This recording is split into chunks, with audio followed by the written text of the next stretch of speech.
Hi, thanks for joining us. My name is Charles Roberts. I'm the president of Your Castle Real Estate in Metro Denver.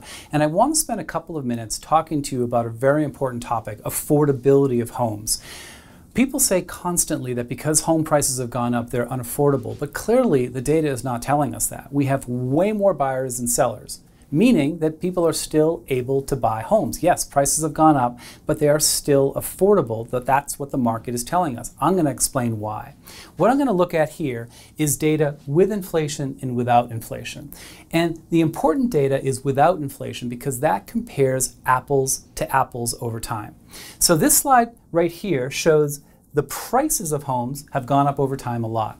But if you take inflation out, another way of looking at that is showing that there's been wage growth over time. The actual hit to your pocketbook is this dotted line here. This is the apples to apples we want to look at. And what you can see is that while prices have still gone up, it's still more expensive.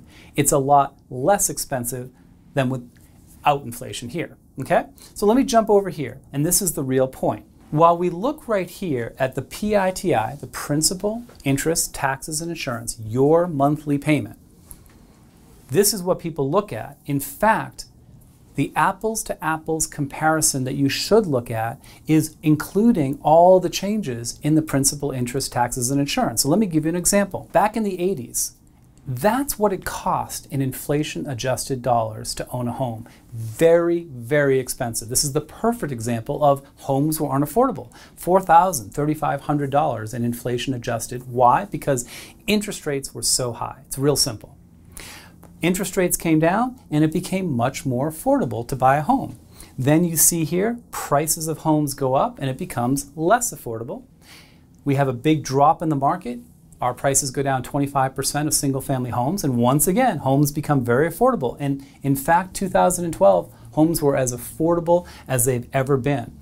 Yes, absolutely, homes are less affordable now than they were in 2012. But what's important to understand is that if you go back to 1993, the apples-to-apples comparison is that with inflation-adjusted dollars at our current interest rate and understanding wages have gone up since 1983, it's essentially the same hit out of your pocketbook to buy the average, the median-priced home today as it was in 1993. All I'm doing is explaining what the market is telling us. We have more buyers than sellers. By definition, that means that people can afford homes. Not everybody, but the market can afford it.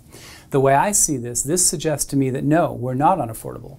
Promise you, when we get to this range, if this continues to go up, we will absolutely become unaffordable, and at some point that will have to go down. But I believe we're still several years away from this, and this is why I believe it. We're actually very close to our long-term average. You want to understand this better? Contact us, come to some of our classes, click on some of the training that we have here. Thanks for joining us. Hopefully this made some sense to you. Appreciate it.